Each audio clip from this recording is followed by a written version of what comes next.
ഈ ചാനലിനെ സ്നേഹിക്കുന്ന ലോകത്തിലെ എല്ലാ മാന്യ പ്രേക്ഷകർക്കും മനപ്പുറത്ത് മഠം നമ്മുടെ ചാനലിലേക്ക് നിസ്സീമമായി സ്വാഗതം. ഈ ചാനൽ സബ്സ്ക്രൈബ് ചെയ്തിട്ടില്ലാത്തവർ ദയവായി സബ്സ്ക്രൈബ് ചെയ്യുക. കൂടുതൽ വിവരങ്ങൾക്കായി ബെല്ലൈക്കൺ അമർത്തുക. നമസ്കാരം. എല്ലാ മാന്യ പ്രേക്ഷകർക്കും എന്നെ ഇഷ്ടപ്പെടുന്നവർക്കും ഞാൻ ഇഷ്ടപ്പെടുന്നവർക്കും ഏവർക്കും എൻ്റെ എളിയ ചാനലായ മനപ്പുറത്ത് ജ്യോതിഷം ചാനലിലേക്ക് നിസ്സീമമായ ഹാർദവുമായ സുസ്വാഗതം. ഇന്ന് ഞാൻ ആളിനെ പറയുന്നില്ല എങ്കിൽ തന്നെയും ഒരു 2-3 മണിക്കൂറിനകത്ത് യാത്ര ചെയ്യാവുന്ന, എനിക്കറിയാവുന്ന ഒരാളും മറ്റൊരാളും ഒക്കെ ഇത് ചോദിച്ചിട്ടുണ്ട്. സ്ത്രീയുടെ പാദം കണ്ടാൽ ഗൃഹത്തിൻ്റെ ഐശ്വര്യം അറിയുമോ സാറേത്? നിങ്ങളൊക്കെ ഒരു കാര്യം കൂടെ മനസ്സിലാക്കണം. നിങ്ങൾ ഏത് മൊബൈലിൽ നിന്ന് കമൻറ്റ് തന്നാലും ഏത് രീതിയിലാണ് കമൻറ്റ് വരുന്നതെന്നും ആരാണെന്നും ഒക്കെ വ്യക്തവും ശുദ്ധവുമായിട്ട് ഞങ്ങൾക്കൊക്കെ അറിയാം. കാര്യം ഞങ്ങൾ അതിൽ പ്രതികരിക്കാനിരിക്കുന്ന ഒന്നാമത്തെ കാര്യം, ഞാൻ ഇതിനകത്തൊന്നും മൈൻഡ് ചെയ്യുന്ന ആളല്ല. എന്തൊക്കെ പറഞ്ഞെന്ന് പറഞ്ഞാൽ, ഇനി എന്നെ മോശമായിട്ട് ചിത്രീകരിച്ചാലും നല്ലതായിട്ട് ചിത്രീകരിച്ചാലും അല്ല എങ്കിൽ മറ്റു രീതിയിൽ എന്തുവാ ഈ ഒരു മനുഷ്യനെ മോശമാക്കാവുന്ന, അതെ സ്ത്രീ സംബന്ധമായിട്ടോ, ഇനി വെള്ളാടിയാരനാണെന്നോ, കഞ്ചാവോ, ബ്രൗൺ ഷുഗറോ, ഏത് രീതിയിൽ ചിത്രീകരിച്ചാലും എന്നെ സംബന്ധിച്ചോളം ഞാനൊരു മൈൻഡും ചെയ്തില്ല. അല്ലെങ്കിൽ ഞാൻ മോശ ജ്യോത്സ്യനാണെന്ന് പറഞ്ഞാലോ, അല്ലെങ്കിൽ അങ്ങനാണ് ഇങ്ങനാണ്, ഫോൺ എടുക്കുന്നില്ല എന്ന് ഞാൻ ഒരു എപ്പിസോഡിൽ പറഞ്ഞ പോലെ ഫോൺ എടുക്കുന്നില്ലെന്ന് പറഞ്ഞാലും ആവശ്യമുള്ളവർ കൃത്യമായിട്ട് ഇവിടെ വരും. ആവശ്യമുള്ളവർക്ക് എന്നെ കാണുകയും ചെയ്യും. ഏത് രാത്രിയിലും ഏത് ആവശ്യങ്ങൾക്ക് ഞാൻ കൂടെ കാണും, നിങ്ങളുടെ കൂടെ കാണുന്നൊരു മനുഷ്യനാണ്. അതൊക്കെ അറിയാം. അതൊക്കെ നമ്മൾ ഈ കമൻറ്റുകൾ വരുമ്പോഴേ നമുക്ക് ഇന്നാരാണ്, ഇന്ന രീതിയിലാണ് എന്നൊക്കെ അറിയാം. അതിന് നമുക്ക് സമയമില്ല. കാര്യം ഇതിനകത്ത് ഉള്ള ഈ ചോദിക്കുന്ന ചോദ്യത്തിൻ്റെ ഉത്തരം തന്നെ പറയാൻ ചാനലുകളിൽ ഇഷ്ടംപോലെ ലെറ്ററുകളാണ്, ഇഷ്ടം പോലാണ് വരിക. എല്ലാത്തിനും ഒന്നും മറുപടി അയക്കാൻ നമ്മളെ കൊണ്ടാവില്ല, സമയമില്ല. കാര്യം എന്ന് വെച്ചാൽ ഞാൻ എന്നെ സംബന്ധിച്ചോളം ഞാൻ പറഞ്ഞില്ല, ഞാൻ കമ്പ്യൂട്ടർ അനുസരിച്ച് ഞാൻ ഒരു കമ്പ്യൂട്ടർ ജ്യോത്സ്യനോ അല്ലെ മറ്റു രീതിയിൽ പഠിച്ചിറങ്ങിയ ജ്യോത്സ്യനോ ഒന്നുമല്ല. ഞാനൊരു ഡോക്ടറോ അല്ലെങ്കിൽ PhDയോ അല്ലെങ്കിൽ തന്ത്രിയോ മന്ത്രിയോ ഒന്നും എഴുതി വെച്ചിട്ടൊന്നും അല്ല ഞാനിരിക്കുന്നേ. വെറും ജ്യോത്സ്യൻ തടിയൂർ കലേഷ് കുമാർ എന്ന് മാത്രമെന്നാണ് എൻ്റെ അഡ്രസ്സ്. അത് മതി. ഡോക്ടറൊക്കെ കിട്ടാനാണെങ്കിൽ എപ്പോഴേ വാങ്ങായിരുന്നു. എത്രയോ ആൾക്കാർ പുറകെ നടന്നിട്ടുണ്ട്. ഡോക്ടറോ ഏത് വേണം, എന്തു വേണം, എത്ര അവാർഡ് വേണം, ഇത്തിരി ഒന്നും പൈസ മുടക്കണ്ട. 10,000, 20,000, 25,000 രൂപ ഒക്കെ കൊടുത്തു കഴിഞ്ഞാൽ ചുമ്മാ തിരുവനന്തപുരം പോവോ എറണാകുളം പോവോ ഒന്നാന്തരമായിട്ട് ആൾക്കാരുടെ നിന്ന് മേടിക്കാം. പക്ഷേ അതിനൊക്കെ എന്നെ സംബന്ധിച്ചിടത്തോളം വിളിച്ച് ചോദിച്ചിടത്തോളമില്ല, എനിക്കതിന് ആവശ്യമില്ല. എനിക്കൊരു അവാർഡ് മേടിച്ചൊരു ജ്യോത്സ്യനാകേണ്ട ആവശ്യമില്ല. എൻ്റെ പാരമ്പര്യം തന്നെ ഇതാ. പിന്നെ ഞാനെന്തിനാ, എൻ്റെ രക്തത്തിൽ അലിഞ്ഞിരിക്കുന്നത് ജ്യോതിഷമാണ്. എൻ്റെ അച്ഛൻ ജ്യോത്സ്യനായിരുന്നു, വല്യച്ഛൻ ജ്യോത്സ്യനായിരുന്നു, മുതുമുത്തച്ഛൻ ജ്യോത്സ്യനായിരുന്നു. എല്ലാ ആൾക്കാർക്കും അറിയാവുന്നതാണ്, സംശയമില്ലാതെ. പിന്നെ ഞാനൊരു ഡോക്ടർ, പിന്നെ ആൾക്കാർ പിന്നെ IPS ഒക്കെ വെച്ചിട്ട് ഇവരൊക്കെ വിചാരിക്കുന്ന ഈ ഡോക്ടർ എന്ന് വെച്ച് കഴിഞ്ഞാൽ ഉടനെ കൂടുതൽ ആൾ ചെല്ലുക, അദ്ദേഹത്തെ അങ്ങ് വിശ്വസിക്കും എന്നാണ്. അല്ലെങ്കിൽ പിന്നെ വേറെ എന്തെങ്കിലും ഒരു ജ്യോതിഷ വിശാരദ, ജ്യോതിഷ മിത്രം, ജ്യോതിഷ വാചസ്പതി, പണ്ഡിത ശ്രേഷ്ഠ കാകില കോകില എന്നൊക്കെ വെച്ച് കഴിഞ്ഞിട്ട് എന്തിനായത്? വല്ല പത്മശ്രീയോ വല്ലതും കിട്ടിയായിരുന്നു, വാങ്ങായിരുന്നു ഏതെങ്കിലും രീതിയിൽ. അല്ല ഓസ്കാർ അവാർഡ് സർക്കാർ അംഗീകരിച്ചിട്ടുള്ളതൊക്കെ ആയിരുന്നെങ്കിൽ സന്തോഷപൂർവ്വം വാങ്ങായിരുന്നു. ഇത് അങ്ങോട്ട് കാശ് കൊടുത്ത് സംഭാവനയാണെന്നാണ് പറയുന്നത്. എന്നെ ഇപ്പോഴും ഞാൻ ഓർക്കുന്നുണ്ട്, ഒരു പ്രസ്സുകാരൻ എന്നെ വിളിച്ച്, അങ്ങനെ ഒരുപാട് വൈരാഗ്യക്കാർ കാണും, ഇല്ലെന്ന് ഞാൻ പറയുന്നില്ല. ഞാൻ ഈ പറയുന്നതിൽ എന്നെ വിളിച്ചിട്ട് പറഞ്ഞു, സാറോ ഞാൻ മാത്രമേ ഉള്ളല്ലോ ഇതിൽ ഉൾപ്പെടാത്തത്. ഞാൻ പറഞ്ഞു എനിക്ക് അതിൽ ഉൾപ്പെടേണ്ട കാര്യമൊന്നുമില്ല എന്ന് പറഞ്ഞു. ഞാനെന്തിനാ ഉൾപ്പെടുന്നത്? എനിക്ക് എൻ്റെ പിൻതലമുറക്കാർ ഇത് തന്നെയാണ് ചെയ്യാൻ പോകുന്നത്, സംശയമില്ലാത്ത കാര്യമാണ്. ഈ ലോകം അവസാനിക്കുന്നതിന് വരെ ഈ ഒരു മാർഗം കണ്ടേ ജീവിക്കാൻ പറ്റുള്ളൂ.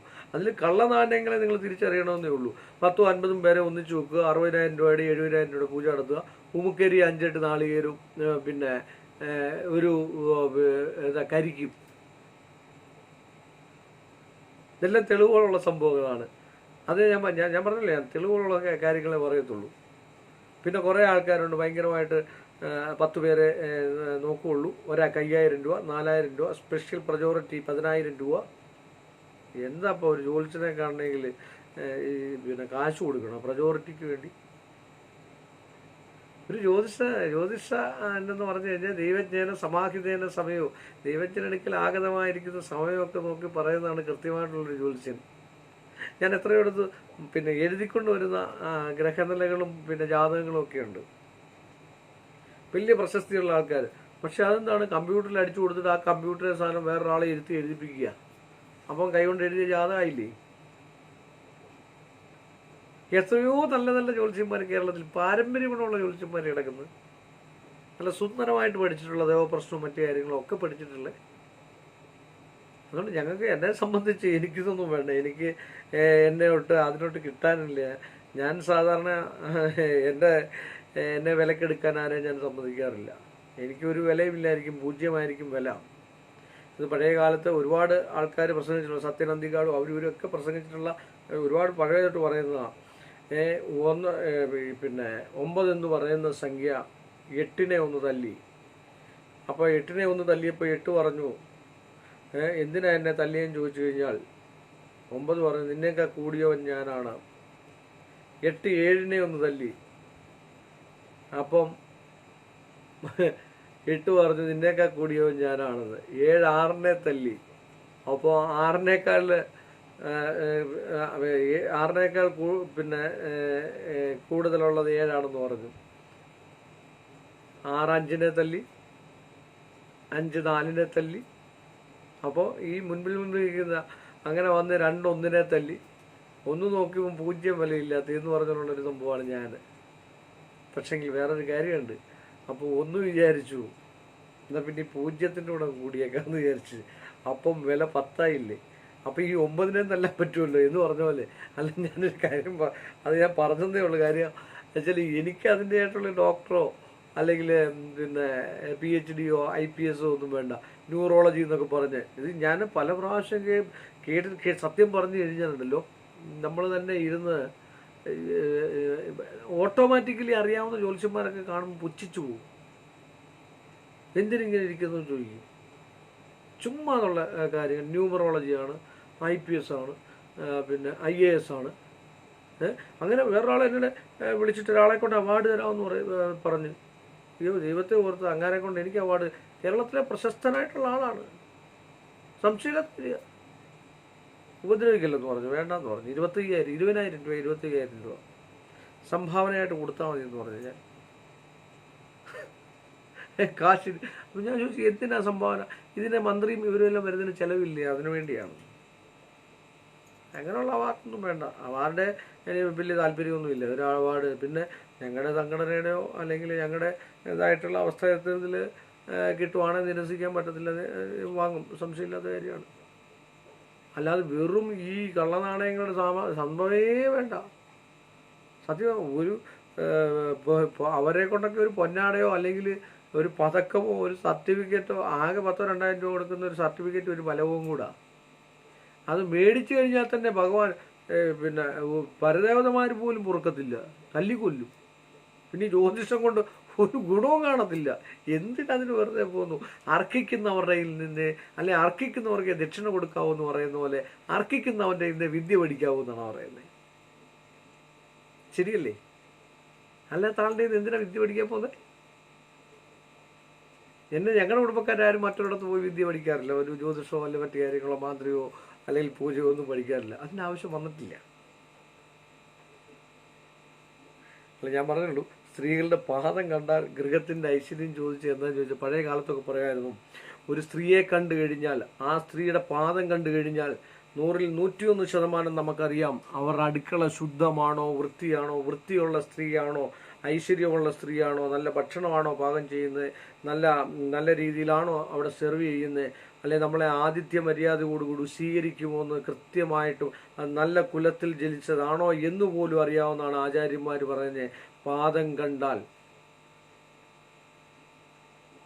സത്യം പറഞ്ഞാൽ ചിലരുടെയൊക്കെ പാദം കണ്ടു കഴിഞ്ഞാൽ വെള്ളം കുടിക്കാൻ തോന്നത്തില്ലെന്നാണ് ഓരോരുത്തർ പറയുന്നത്. അപ്പോൾ ഈ ചോദിച്ചത് എന്നെ അറിയാവുന്ന ആൾ തന്നെ ആയിരിക്കാം എന്നാണ് എൻ്റെ വിശ്വാസം. സംശയമില്ലാത്ത കാര്യമാണ്. 2-3 പേരുണ്ട് അതിൻ്റെ കൂട്ടത്തിൽ. പിന്നെ വേറെ കമൻ്റായിട്ട് വന്നിട്ടുണ്ട്. അത് വേറൊരു എപ്പിസോഡ് ചെയ്തപ്പോഴാണ് കമൻ്റായിട്ട് വന്നിരിക്കുന്നത്. അപ്പോൾ എങ്കിലും ഇതാണ് അതിൻ്റെ സത്യാവസ്ഥ. അടുക്കളയെന്ന് പറഞ്ഞാൽ മഹാലക്ഷ്മിയാണ്. അവിടെ എന്നും ശുദ്ധവൃത്തിയോടുകൂടി എന്നും വെള്ളം തളിച്ച്, രാവിലെ വെള്ളം തളിച്ചതിന് ശേഷം എല്ലാ വീടുകളിലും, നമ്മുടെയൊക്കെ വീടുകളിൽ, ഞങ്ങളുടെയൊക്കെ വീടുകളിൽ ചെയ്യുന്നതാണ്. ഒരു തേങ്ങാക്കൊത്ത്, ഒരു അല്പം ശർക്കരയും കൂടിയിട്ട് എന്താ പറയുക, ഒന്ന് കത്തിച്ചതിന് ശേഷം ഗണപതിക്ക് ഇരയാക്കിയതിന് ശേഷം ആ വീട്ടിലൊക്കെ ഐശ്വര്യവും സമ്പൽ സമൃദ്ധി ഉണ്ടാകുമെന്നാണ് പറയുക. ചെയ്യാൻ വയ്യാത്ത, പിന്നെ ചെയ്യാൻ ആഗ്രഹമുള്ളവരൊക്കെ ചെയ്യുക. അതിന് പ്രത്യേകമായിട്ടുള്ളൊരു കഴിവുണ്ട്. അതിന് ഗന്ധത്തിന് ശർക്കര, തേങ്ങ ഇത് രണ്ടും കൂടെ കൂടിയാൽ പല ഈ ശർക്കരയും കൊണ്ടുണ്ട്, കൂടെ ശർക്കര എന്നൊക്കെ നമ്മൾ പറയുന്ന പോലെ ഈ ശർക്കര കൊണ്ട് പശ വരെ അഷ്ടബന്ധം വരെ, അല്ലെ അഷ്ടഗന്ധമല്ല അഷ്ടബന്ധം വരെ ഉറപ്പിക്കാൻ ഉപയോഗിക്കുന്ന ഒരുപാട് സാധനങ്ങളുണ്ട്.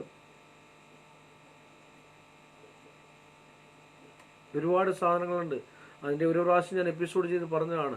അഷ്ടബന്ധത്തിനുള്ള കൂട്ടുകൾ എന്തൊക്കെയാണ്, ഇന്ന സാധനങ്ങൾ കൂട്ടി ഉരളിൽ ഇടിച്ചിടിച്ചിടിച്ചിട്ട് ഒരു താളത്തിന് ഇടിച്ചിടിച്ചെടുക്കുന്ന സാധനമാണ്. ആന പിടിച്ചാൽ, ഒരു 10 ആന പിടിച്ചാൽ പോകാത്ത രീതിയിലുള്ള സാധനം. അതിന് ചൈതന്യമുണ്ട്, അതിന് കാന്തിക ശക്തിയുണ്ട്. അത് ഉറപ്പിച്ചിട്ടാണ് ബിംബം അതിൻ്റെ മുകളിൽ വെക്കുന്നത്, പീഠത്തിൽ വെക്കുന്നത്. അതാണ് അഷ്ടബന്ധം ഇളകിയാലും ഒക്കെ ദേവപ്രശ്നത്തിന് പരിഹാരമായിട്ട് ചെയ്യാമെന്ന് പറയുന്നതിൻ്റെ കാര്യം അതാണ്. അപ്പോൾ അതുകൊണ്ട് ഇത് മനസ്സിലാക്കുക. ഒരു സ്ത്രീയുടെ പാദം കണ്ടാൽ 100%, 101% അവരുടെ വീട്ടിലെ വൃത്തിയും വീറും അവരുടെ ഐശ്വര്യവും അവരുടെ മര്യാദയും ഒക്കെ അറിയാവുന്നതാണ് പറയപ്പെടുന്നത്. പിന്നെ രോഗാതുരിതമായിട്ട് വരുന്ന പാദങ്ങളുണ്ട്, അങ്ങനല്ല ഞാൻ ഉദ്ദേശിച്ചത്. ഇത് ലക്ഷണശാസ്ത്രപ്രകാരം ചോദിച്ചിരിക്കുന്ന ഒരു വിഷയമാണ്. സാമാന്യ നാട്ടുനടപ്പിൽ ചില ആൾക്കാർ പറയുന്നതുമാണ്. അതുകൊണ്ടാണ് ഞാൻ ഈ വിഷയം പറഞ്ഞത്. അതാണ് ആ വീട്ടിലെ ഗ്രഹാന്തരീക്ഷവും ഗ്രഹനായകനും ഒക്കെ ആയിട്ടുള്ള ബന്ധങ്ങളും കാര്യങ്ങളും ഒക്കെ അറിയണമെങ്കിൽ സ്ത്രീ, അതൊക്കെ ചിലർ പറയുന്നില്ലേ, അമ്മമാർ പറയുന്നില്ലേ, അതുകൊണ്ട് അവിടെ കാലം നോക്കിക്ക്, ആ കാലം കണ്ടാൽ അറിയാം അവരുടെ വീടെങ്ങനെയാണെന്ന്, അവരുടെ അടുക്കളയുടെ ശുദ്ധത അറിയാമെന്ന് പറയും. സത്യമാണ് ഞാൻ ഈ പറയുന്നത്, കള്ളമൊന്നുമല്ല. കള്ളം പറയേണ്ട കാര്യമില്ല എന്ന് പറഞ്ഞുകൊണ്ട് ഈ എളിയ മനുഷ്യൻ്റെ ഈ ചെറിയ എപ്പിസോഡ് ഇവിടെ അവസാനിപ്പിക്കുന്നു. വീണ്ടും നമ്മൾ തമ്മിൽ കാണുന്നവരെ എല്ലാ മാന്യ പ്രേക്ഷകർക്ക് എൻ്റെ നിസ്സീമമായ നന്ദിയും ശ്രേഷ്ഠമായ കടപ്പാടും. വീണ്ടും കാണണം. ദിവസവും വൈകിട്ട് 7 മണി മുതൽ 9 മണി വരെ ഈ സ്ക്രീനിൽ കാണുന്ന നമ്പറിൽ വിളിച്ചാൽ നിങ്ങളുടെ ജ്യോതിഷപരമായ സംശയങ്ങളും ജ്യോതിഷപരമായ ഉപദേശങ്ങളും സാമാന്യ ഫലങ്ങളും നിങ്ങൾക്ക് പറഞ്ഞു തരുന്നതായിരിക്കും. സാമാന്യേനയുള്ള കാര്യങ്ങൾ, ജ്യോതിഷപരമായിട്ടുള്ള സംശയങ്ങൾക്കാണ് മറുപടി പറയുക. അതിന് നിത്യവും 7 മണിക്കും 9 മണിക്കും ഇടയ്ക്ക് തടിയൂർ കലേഷ് കുമാർ, ഫോൺ നമ്പർ 9446141155 വിളിക്കുക.